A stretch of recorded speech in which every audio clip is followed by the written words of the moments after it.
Today there are a lot of updates from the Liman direction. Here, Russian forces attempted to eliminate the Ukrainian bridgehead east of the Zherebets River.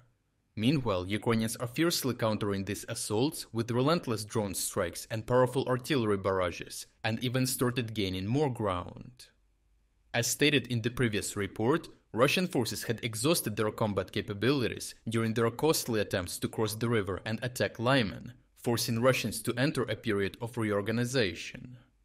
This allowed Ukrainians to counterattack and retake numerous positions in the tree lines. As Russians were still disorganized, they were unable to mount a counterattack and were forced to accept the Ukrainian tactical gains. During the period of reorganization, Russian commanders realized that it was futile to simply continue their previous suicidal attacks, as Ukrainians would counter and destroy them all the same.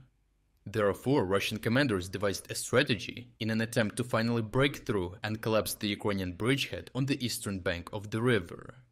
Their plan consisted of two parts. First, they would conduct large infantry attacks in the direction of Terny and Yampolivka. Russian commanders hoped that a series of powerful attacks would divert the attention of the Ukrainian defenders toward the north. Hereafter, Russians would execute a powerful mechanized assault aimed at quickly breaking through the distracted Ukrainian defenders and establishing a foothold in Torsky. If the Russian assault on Torsky succeeds, the Russians would cut off a major supply line to Ukrainians in the north and split the Ukrainian defenses in two. While such a breakthrough would be a severe blow to the Ukrainian defense, it would not mean the collapse of the bridgehead. Ukrainians still control numerous other crossing points over the river, with which to reinforce and supply their positions in the north. With the Russian reorganization complete and a new course of action established, Russian forces resumed their offensive operation. A Ukrainian military blogger reported that Russians were launching numerous assaults towards Terny and Yampolivka. Russians were using armored transport vehicles to deliver infantry assault groups to the forests in front of the settlements before quickly pulling back before Ukrainians had the time to destroy them. The assault groups then continued their attacks on foot, assaulting Ukrainian positions from all sides.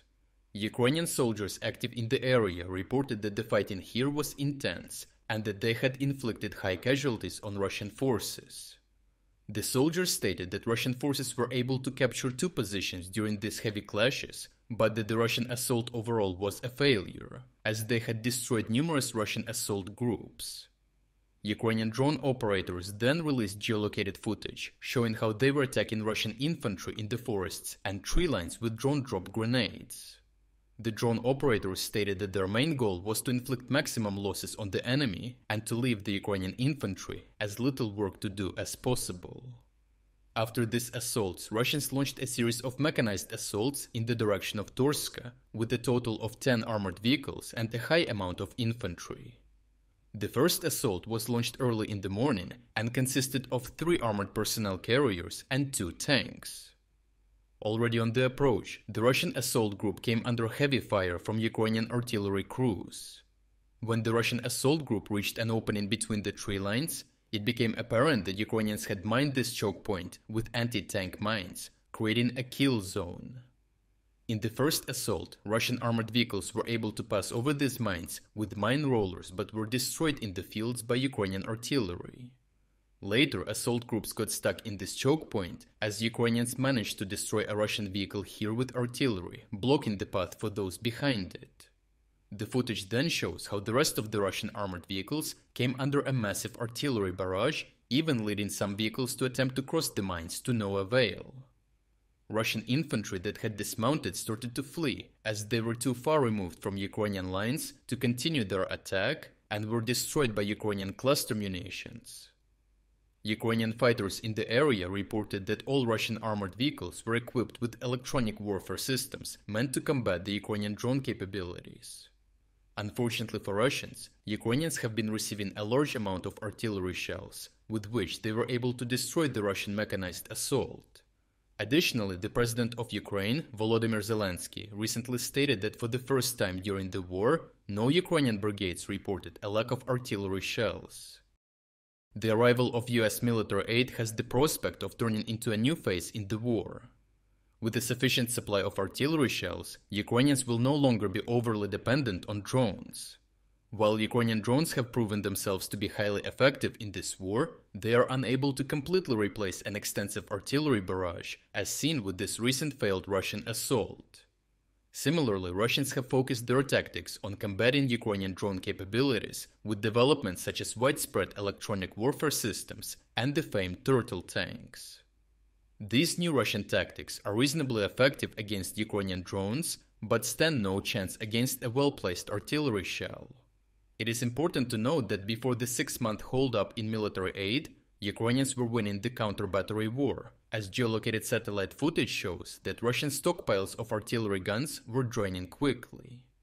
The newly arrived military aid will allow Ukrainians to also intensify their counter-battery fire and deal heavy blows to Russian artillery capabilities.